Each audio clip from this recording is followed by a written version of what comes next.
तो चलिए आगे बढ़ते हैं इस वीडियो के टॉपिक के ऊपर। इसके पहले भी कुछ वीडियोस मैं पब्लिश कर चुका हूँ, वो वीडियोस अगर अब तक आपने नहीं देखे तो आप चाहिए तो हमारे चैनल के वीडियो सेक्शन में जाकर उन वीडियोस को देख सकते हो। तो यहाँ पर हम बात करने वाले AB इंफ्राबिल्ड लिमिटेड इस कंपनी के शेयर के बारे में। इसका प्राइस अभी के टाइम 10 रुपये के करीब आपको नजर आएगा। हल्की सी गिरावट इस स्टॉक में आज के दिन हमको देखने को मिल रही है। सबसे पहले इसका इंट्राडे का पैटर्न अगर हम देखें, फ्लैटिश पैटर्न नजर आएगा, मतलब कोई खास वॉलेटिलिटी आपको देखने को मिलेगी। पेनी स्टॉक है, 10 रुपये का आसपास का प्राइस है, तो ऐसे स्टॉक में बहुत बड़े बड़े स्विंग्स देखने को नहीं मिलते जैसे बड़े बड़े स्टॉक में नजर आते हैं। लेकिन इनके 0.5 0.10 का जो स्विंग होता है वो भी देखा जाए तो काफ़ी बड़ा है, परसेंटेज में आपको समझ में ऑटोमेटिकली आ ही जाता है। अब पिछले कुछ समय की ज़रा स्टॉक की बात कर लेते हैं। पिछले 6 महीने की बात करें तो देखिए 6 महीने में स्टॉक में क्लियरली एक डाउन ट्रेंड हमको देखने को मिल रहा है। यहाँ पर आप देख सकते हो 6M मतलब 6 महीने की बात कर रहे हैं। उसके बाद एक साल की बात करें तो एक साल में बहुत समय स्टॉक ने फ्लैट यहाँ पर बिताया, लेकिन वही बात है पिछले 6 महीने में स्टॉक में एक डाउन ट्रेंड का मोमेंटम हमको देखने को मिला है। मतलब एक साल में स्टॉक ठीक ठाक चल रहा था, फ्लैटिश पॉजिटिव निगेटिव ऐसा चल रहा था, लेकिन 6 महीने में स्टॉक में धीरे धीरे गिरावट बढ़ती हुई हमको देखने को मिली है। अब इसका जितना लॉन्ग टर्म का पैटर्न अवेलेबल है उतना लॉन्ग टर्म का पैटर्न देखें तो पैटर्न ओवरऑल लॉन्ग टर्म का जितना है उतना अच्छा है, क्योंकि आप देख सकते हो यहाँ पर 2019 जुलाई से पैटर्न है और वहां से लेके अब तक इस स्टॉक में 365% के रिटर्न्स ऑल टाइम के हमको नजर आ रहे हैं। तो लॉन्ग टर्म का पैटर्न खराब तो बोल नहीं सकते, एक अच्छा पैटर्न देखने को मिलेगा।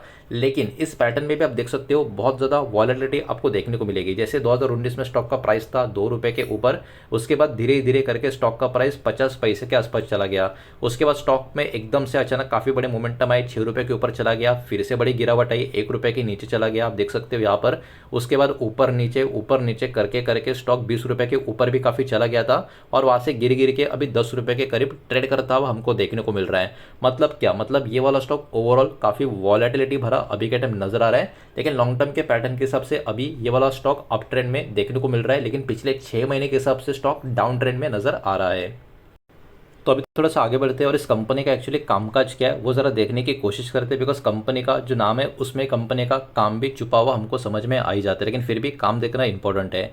AB इंफ्राबिल्ड ये जो कंपनी है ये गवर्नमेंट फोकस इंफ्रा की कंस्ट्रक्शन कंपनी आपको नजर आएगी। मतलब क्या, गवर्नमेंट के साथ कहीं ना कहीं जो प्रोजेक्ट्स होंगे, जो कनेक्शंस होंगे, मतलब जो भी ऑर्डर्स आते हैं उसका बात हो रहा है यहाँ पर, तो उसमें जो कनेक्शंस या प्रोजेक्ट इनको मिलते हैं वही इनका कामकाज में कन्वर्ट होते हुए नजर आ सकते हैं। अब इसमें कंपनी करती क्या है, ये कंपनी बिल्ड करती है क्या क्या, रोड हो गया, ब्रिज हो गया, रेलवे के प्रोजेक्ट्स हो गया, हाईवे की बात करें या सिविल इंफ्रा की बात करें पूरे भारत भर में, तो कंपनी का कामकाज ऐसा है जो लॉन्ग टर्म में ग्रोथ आ सकता है। लेकिन कंपनी का साइज काफ़ी छोटा है, यही एक प्रॉब्लम हमको यहाँ पर देखने को मिल रहा है, बिकॉज यहाँ पर इस कैटेगरी में बड़ी बड़ी कंपनियां अपने ब्रांड और अपने कामकाज का जो वैल्यू होता है, क्वालिटी होता है, उसके कारण बड़े बड़े प्रोजेक्ट उनको ही मिलते हैं। लेकिन ये जो इंडस्ट्री है हमारे कंट्री में काफ़ी तगड़ी तरीके से ग्रो हो रही है पिछले कुछ सालों में, और इस कारण इस कंपनी को भी जो ऑर्डर्स मिले, जो अभी आपको दिखाऊंगा भी, उसके कारण स्टॉक का भी धीरे धीरे मूव भी ऊपर की तरफ जाता हुआ हमको देखने को मिला भी है।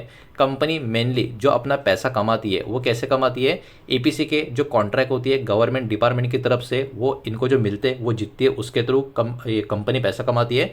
कैसे, इन प्रोजेक्ट को कंप्लीट करके, बिकॉज प्रोजेक्ट कंप्लीट नहीं होगा तो पैसा कैसे मिलेगा।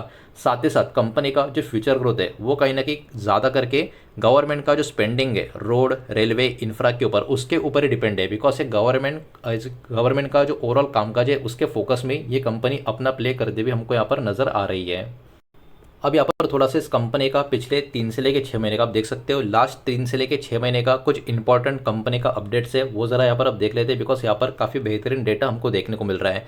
कंपनी को 62.94 करोड़ का order national highway authority of India की तरफ से हाईवे से कनेक्टेड प्रोजेक्ट के लिए यहाँ पर मिला हुआ था। देखिए अभी की बात नहीं हो रही है, ये 3 से लेकर 6 महीने की बात हो रही है, ठीक है।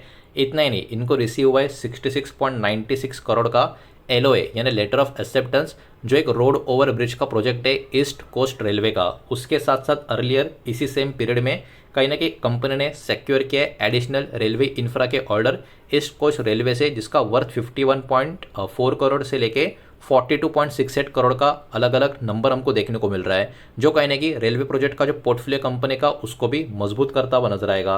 तो कहीं ना कहीं कंपनी का ऐसा नहीं कि सिर्फ और सिर्फ थोड़ा बहुत काम नजर आ रहा है, कंपनी को पिछले 3 से लेकर 6 महीने में काफ़ी ज़्यादा अलग अलग टाइप के ऑर्डर्स भी यहाँ पर मिले हुए हैं। तो कंपनी कहीं ना कहीं कंटिन्यू अपना रेवेन्यू ग्रो भी करती हुई नजर आ रही है। कंपनी एक हेल्दी प्रोजेक्ट का पाइपलाइन भी यहाँ पर नए नए ऑर्डर जीत के मेंटेन करती हुई देखने को मिल रही है। अब थोड़ा सा आगे बढ़ते हैं और एक काफ़ी इंटरेस्टिंग पॉइंट के ऊपर। 31 मार्च 2026 तक का जो डेटा कंपनी का मार्केट में अवेलेबल है उसके हिसाब से कंपनी का जो आउटस्टैंडिंग ऑर्डर बुक है इसका अप्रॉक्स वैल्यू 977 करोड़ मतलब अराउंड 1000 करोड़ के आसपास का देखने को मिल रहा है। तो देखा जाए तो कंपनी का ऑर्डर बुक काफ़ी मजबूत यहाँ पर हमको देखने को मिल रहा है। तो क्योंकि कंपनी का कामकाज किसी एक पर्टिकुलर पॉइंट के ऊपर ही टिका हुआ नहीं है, इंफ्रा की कंपनी है, अलग अलग कैटेगरीज के ऊपर कंपनी का फोकस है, तो बहुत सारे अलग अलग इंडस्ट्रीज है जहाँ पर कंपनी ऑपरेट करती है। इसमें इंफ्रास्ट्रक्चर, कंस्ट्रक्शन, रोड और highways, railway, civil engineering, government से ईपीसी ऑर्डर और बिल्डिंग कंस्ट्रक्शन, ये सब कुछ कंपनी के कामकाज में आपको नजर आएगा। मतलब ऐसी इंडस्ट्रीज जहाँ पर कंपनी अपने ऑपरेशंस करती है, कंपनी ऑपरेट करती है। तो अब चलिए थोड़ा सा आगे बढ़ते हैं और भी कुछ डेटा इस कंपनी का थोड़ा बहुत यहाँ पर जो अवेलेबल है उसको देखने की, समझने की कोशिश करते हैं। लेकिन आगे बढ़ने से पहले वीडियो को लाइक कर देना, वीडियो को शेयर कर देना। पहली बार चैनल पर आ चुके हो तो चैनल को भी सब्सक्राइब जरूर कर देना। अब देखिए कुछ समय पहले हमने देखा था मार्च 2026 तक का कंपनी का जो आउटस्टैंडिंग ऑर्डर बुक था वो कितना था, 977 करोड़ का।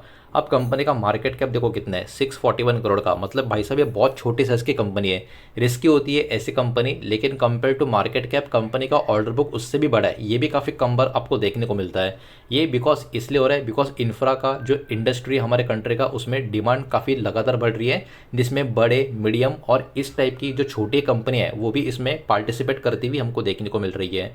स्टॉक का जो पी है वो अभी के टाइम 33 के करीब आपको नजर आएगा और इसके सामने इंडस्ट्री का पी अगर आप देखोगे कितना है, 17 के करीब आपको देखने को मिलेगा।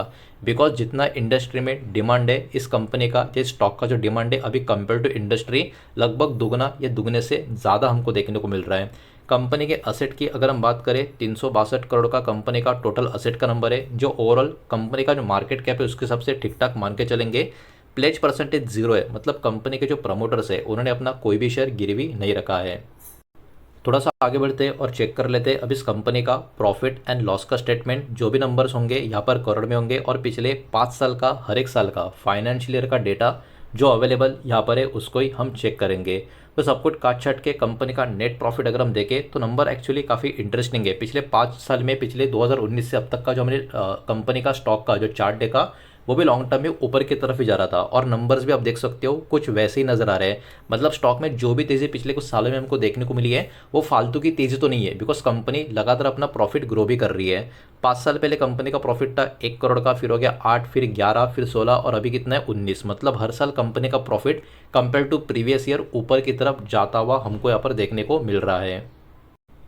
तो अब आगे बढ़ते हैं और चेक कर लेते हैं इस कंपनी का शेयर होल्डिंग पैटर्न का डेटा। देखिए अब तक जितना भी डेटा हमने देखा इस कंपनी का सब कुछ काफ़ी बढ़िया, सब कुछ काफ़ी ज़बरदस्त नज़र आ रहा था। कामकाज से लेके नंबर, ऑर्डर बुक, सब कुछ बहुत ही अव्वल दर्जे का नज़र आ रहा था। अब जून 2026 का जो शेयर होल्डिंग पैटर्न अवेलेबल है ज़रा उसको देख लेते हैं। प्रमोटर ने अपना कोई भी शेयर गिरवी नहीं रखा है, ये हमने 1 मिनट पहले देख लिया था। अब प्रमोटर का होल्डिंग कितना है तो देखिए प्रमोटर का होल्डिंग है 30.94% का। अब देखिए ये नंबर प्रॉमिसिंग नहीं है, मतलब हम जो बोलते रहे कि शेयर होल्डिंग पैटर्न काफ़ी मजबूत होगा तो एक कॉन्फिडेंस आ जाता है, तो नंबर प्रमोटर का काफ़ी कम है। लेकिन क्या है एफएसडीएस के पास कुछ बड़ा स्टेक है क्या? बिल्कुल भी नहीं। एक तो कंपनी काफ़ी छोटी है, तो इतना छोटी कंपनी में एफएसडीएस का तो इन्वेस्टमेंट होता भी नहीं है और यहाँ पर भी है नहीं। डीएस का नाम के लिए 0.01% का स्टेक है जिसको आप ना के बराबर ही बोल सकते हो। तो यहाँ पर मेजोरिटी होल्डिंग किसके पास है? पब्लिक के पास 69.02% की होल्डिंग पब्लिक होल्डिंग में आपको नजर आएगी। तो शेयर होल्डिंग पैटर्न को छोड़ के इस कंपनी का सारा डेटा, बिजनेस, कंपनी का प्रॉफिट, कंपनी का ओवरऑल ग्रोथ, कंपनी का ऑर्डर बुक, सब कुछ काफ़ी बढ़िया नजर आ रहा है। लेकिन शेयर होल्डिंग पैटर्न जो आइडियल जैसा मानते हैं होना चाहिए वैसा देखने को नहीं मिल रहा। तो ओवरऑल इसी कंपनी के बारे में डेटा आपके सामने प्रेजेंट करना था। जो भी डेटा मैंने आपके सामने प्रेजेंट किया है सब कुछ एजुकेशनल, इन्फॉर्मेशनल, न्यूज़ पर्पज़ के हिसाब से ही है। किसी भी तरीके का इन्वेस्टमेंट का एडवाइस या स्टॉक का रिकमेंडेशन मैं आपको दे रहा नहीं हूँ, ना ही मैंने आपको दिया है। इस बात को भी यहाँ पर आप ध्यान में रखें। उम्मीद करता हूँ वीडियो समझ आया होगा, पसंद आया होगा तो वीडियो को लाइक करें, दोस्तों शेयर करें। पहली बार चैनल पर आ चुके हो तो सब्सक्राइब भी कर देना और कोई भी स्टॉक में निवेश करने से पहले खुद की स्टडी रिसर्च जरूर करें, फाइनेंशियल एडवाइजर की सलाह जरूर ले। मिलते हैं नेक्स्ट वीडियो में, धन्यवाद।